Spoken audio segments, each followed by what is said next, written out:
So first we got news of a mysterious blast, some sort of explosion a week and a half ago in this corner of northwest Russia. We now know the explosion involves something nuclear. We know the official response to it in Russia has been marked locally by local and at the national level, national secrecy. The Russian government has not been forthcoming about what exactly happened at that missile testing site that killed, first they said 2 people, then they admitted 7 people.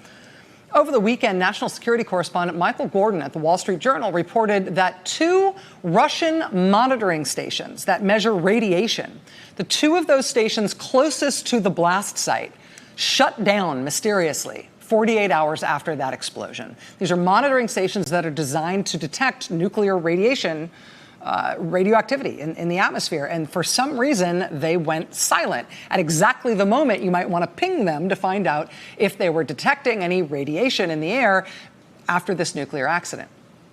Because this story gets creepier by the hour, today Michael Gordon updated that report because it turns out after those initial 2 monitoring stations nearest the blast site went dark, a few days later, 3 days later, 2 more monitors went silent. The first pair went dark 48 hours after the explosion. The next pair went dark 3 days later. That next pair a little farther away than the first 2 that went dark. Now, who knows why? Maybe they really are just having some technical difficulties. This is what the Russian government says. Based on what we can see from other monitors around the world, analysts project the radioactive plume from that explosion might have billowed out like this, moving west and then south and then east day by day, sprawling out over Russia and environs. As Michael Gordon reports today, it's possible that Russia is trying to minimize publicity about the extent of the plume and the radioactive elements it contains.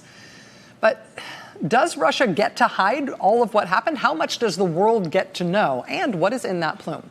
Joining us now is Michael Gordon, national security correspondent with the Wall Street Journal. Sir, thank you very much for your time tonight. I appreciate you being here. Yeah, glad to be here. Let me ask you a little bit of a meta question first. I've been covering this as best I can over the last few days since we first learned about it. I feel like it's been very, very hard to get information, let alone information that you can cross-check and get second sources on. Has this been difficult to report? Well, the actual episode is still a little bit of a mystery. I mean, President Trump has said that the system that was being tested was a nuclear-powered cruise missile, and that seems to be the case, but the Russian government has not been transparent, and most of what's known about this is really in U.S. intelligence channels, so it hasn't been easy to get at all this. In terms of these monitoring stations that you've got this scoop about, that 2 of them went dark right away, another couple of them went dark soon thereafter. I wondered if the types of monitoring that's done at these stations, could that data, if those monitoring stations were still live and still reporting the kind of data they usually do, could that shed light on exactly what it was that blew up, on exactly what it was that went wrong and the type of device that seems to have caused this disaster?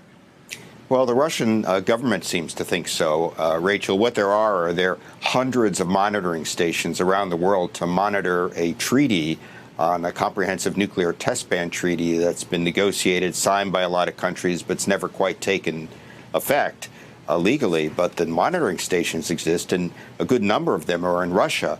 And so what happened was just 2 days after this accident, this explosion, the 2 sites that monitor radioactive particles in the air that were the closest to the accident site mysteriously stopped reporting to the organization that collates all this data, which was a very weird coincidence. And the Russians haven't provided a good explanation for it.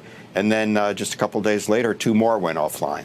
Is it possible that more than 4 are offline? Do we understand the full universe of data here? Well, the American government has its own intelligence information about this, but this data is fed into an organization which is supposed to monitor and support this nuclear test ban treaty, and they're located in Vienna. So they get these continuous streams of information, and then all of a sudden, poof, there's an incident report that 2 stations are offline and then another 2. And I've interacted with the head of that organization, and they've gone to the Russians for an explanation about what's going on, when these stations are going to come back online. And the Russians haven't provided one, nor did they provide one to the Wall Street Journal when we asked. And in terms of the importance of this data, if these monitoring stations do go down, I mean, who knows if they're still operating as normal and they just are not being allowed to report their data to Vienna. Who knows if the stations themselves have been shut down. If the stations have been shut down for a period of days or weeks, when they're finally back up and running, will that time lapse make it impossible to get accurate, I guess, retrospective readings? If there's a delay while these stations aren't reporting, will we ever be able to use them as sources of information to try to figure out what just happened? Well, I think the U.S. government has other sources other than these are Russian stations in Russia, manned by Russians. But I think what's really going on here is, first, this is a high-profile program. President Putin himself touted this program in a State of the Nation address he gave in March of 2018. And it was a new nuclear-powered cruise missile that was going to circumvent national ballistic missile defense that the U.S. doesn't actually have. And so it was a high-prestige program. Scientists were present. So, one, I think there's a natural Russian tendency to try to cover up embarrassing episodes. But also, as you pointed out, he's assured his country there isn't any radioactive elements floating around. And what his own monitoring stations are likely to show is that, to some extent, this material and the plume from this accident is spreading around Russia, first Western Russia, then Southern Russia, and then moving east. That's, his posture is nothing to see here. He doesn't want that information out.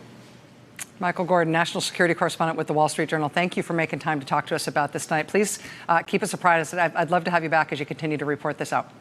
All right, thank you. Thanks very much. All right, stay with us. More ahead tonight. Hey there, I'm Chris Hayes from MSNBC. Thanks for watching MSNBC on YouTube. If you want to keep up to date with the videos we're putting out, you can click subscribe just below me, or click over on this list to see lots of other great videos.